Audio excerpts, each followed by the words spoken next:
Hey everyone, and welcome to another video review. Today I'm going to be taking a look at the Voyager-class Grimlock figure, which was just released on the new Last Night, Transformers The Last Night toy line.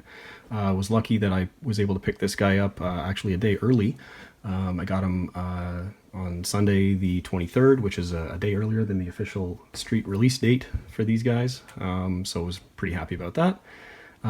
But I wanted to do a sort of a proper video review of this guy for two reasons. Number one, I never picked up the Age of Extinction line for one very, very specific reason, and that being the fact that the paint jobs on the Age of Extinction Dinobots, in my opinion, and I know everybody has different opinions, but in my opinion, they were terrible because they weren't, first off, they weren't movie accurate. None of the Dinobots had the orange or bright green or bright purple or any of that stuff in the movie that the figures had. So why would they do that? I don't know.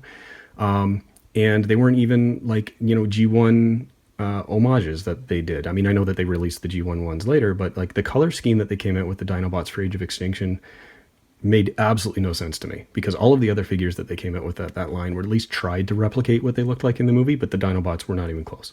So I just skipped the whole lot of them. Now, with the Last Night line, it appears that we are actually getting much, much closer decos to what they look like in the movie. So that's a win in my book.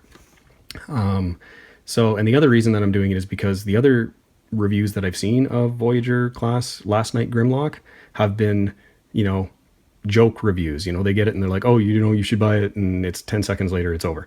Or somebody doing a response video saying, oh, the guy's video that was a joke, and there's full of cursing, and I'm not going to go on a rant, but so he deserves a proper video review, so that's what I'm going to do. So as you can see, got the nice new Last Night packaging, which looks great in my opinion. Really nice on the shelf, lots of detail, great picture of Grimlock, Voyager-class, and I think I showed this, I did show this in my last review for Barricade, but I've got the package for the Deluxe here, and the Voyager packaging is almost the same size as the Deluxe, so definitely changes there, but this is sort of more of a standard. I mean, the Deluxe packaging is a lot bigger than what we used to get for Deluxes, but the Voyager is still pretty standard to what we usually get. Nice picture of Grimlock in both modes. You can also get Optimus Prime for this line, which is definitely, haven't really decided if I'm going to pick that one up yet, but is a definite improvement over the Optimus Prime figures from Last Night line, or from the Age of Extinction line. Not much of a bio on this guy. Legendary Dinobot. Well, they're not wrong. He is a legendary Dinobot. So, but that's all you get for a bio, and that's it for the packaging. So let's get that out of the way. As for the figure itself, really nice actually. I'm pretty happy with how the sculpt on this figure works with this new paint job way better than the old one did. The Age of Extinction line. The Last Night figure looks a lot better.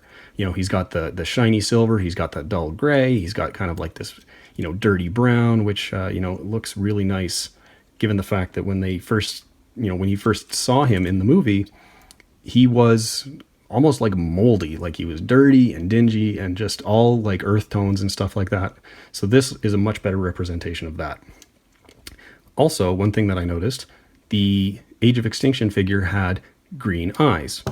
Grimlock in the movie did not have green eyes, so why would they do green eyes on the paint for the figure when he didn't have that in the movie? But anyway, so now he appropriately has red eyes, and you can kind of see that there is detail in there. Looks good. One of the things that I don't understand is, they took the time to paint the teeth on the bottom jaw. They did not paint the teeth on the top jaw.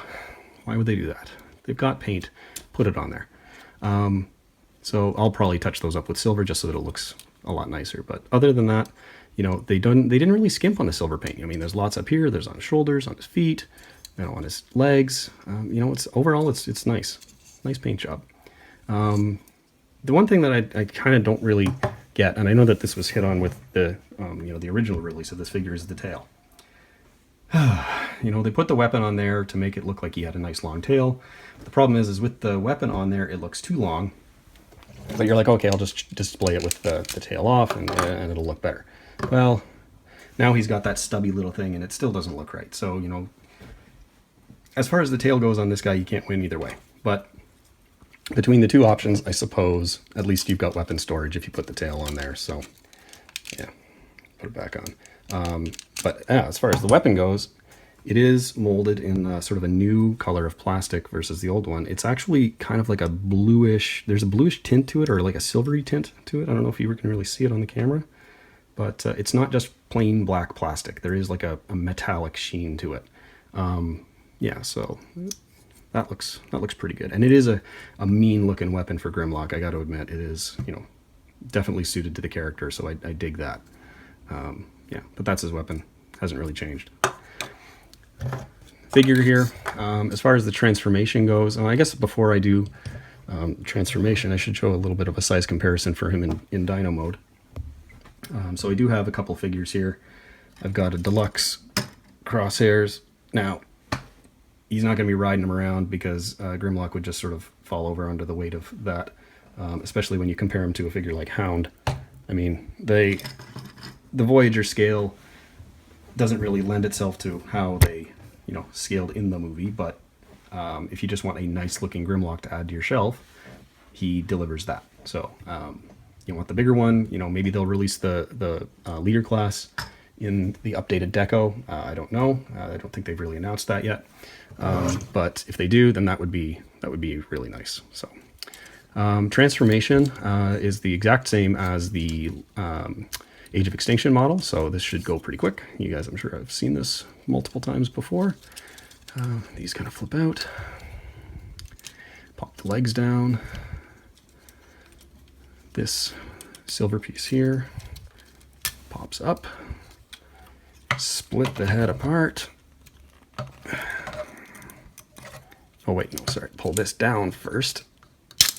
There we go. Then split the head apart. Rotate those down, rotate his horns up, like so. So they stick up. This now goes through.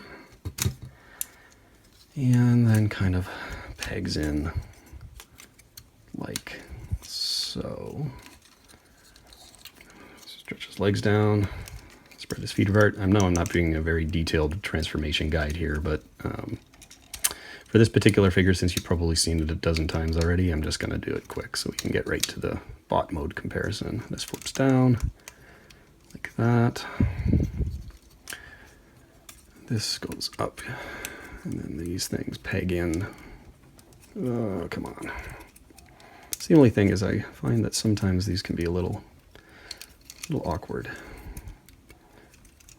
But all in all, there we go. Those go down, like head pops up. This goes like that. That just hangs down. Arms, so you rotate these around. They clip in, like that. Rotate around, clip it in. There we go. And there we have Grimlock in his nice new paint job, looking suitably imposing. So yeah, I really like the way this new paint job looks. It looks really, really nice. Both Dino mode and Robot mode. Of course, he's got his mace. You can make him hold that. And it's, you know, problem with this is that it doesn't really have the arm articulation that you'd need for him to, well, I guess you can kind of hold it a bit differently, but you know, that's the one thing I guess about this guy is that his arm articulation kind of stinks, but if you get him in a decent pose, I guess you just kind of leave him like that. But yeah, so overall it's a nice looking figure. I really like the new paint job. Really definitely makes a huge difference, huge difference on this guy, and I like it a lot more than the old one for sure. To do some size comparisons, I'll just bring in the same two bots as before. So there's Hound. So as you can see, Grimlock is definitely taller than Hound. Not to the point where he would be in the movie, but you know, in bot mode on a display shelf, they look really good. Bringing in Crosshairs, you can see that there's a definite size height comparison between a Deluxe and Grimlock. There's a nice gap between there. So these two, like the Deluxes scale really well. You know, he's a lot bigger than a Deluxe, which is good. So they look really nice together. Yeah, so overall, I really do like what they've done with the mold in terms of repainting it for this this new movie. You know, the paint job is really nice. It's clean. It's good colors. I'll probably do some paint touch-ups in terms of like the dull gray on his face there. Nice blue eyes though. But overall, like this deco is what we should have got with the first movie, in my opinion. Or not the first movie, but with Age of Extinction, the first time that we saw him. It should have looked like this. Why would they go with the orange? I don't know. But they fixed it for this movie, so thankfully. Anyway, I'm really happy to have him on my shelf, especially since I didn't get any of the Dinobots before, but I'm really glad that they're doing a much better paint jobs on them for this movie. So looking forward to seeing what the rest of them will look like. And who knows, maybe we'll even get a new one or two. I'm not 100% sure, but that would be really kind of cool to see them expand the Dinobot line with maybe some new characters. Would be really cool. Anyway, hope you guys, you all enjoyed the video. Thanks very much for watching, and we'll talk to you again soon.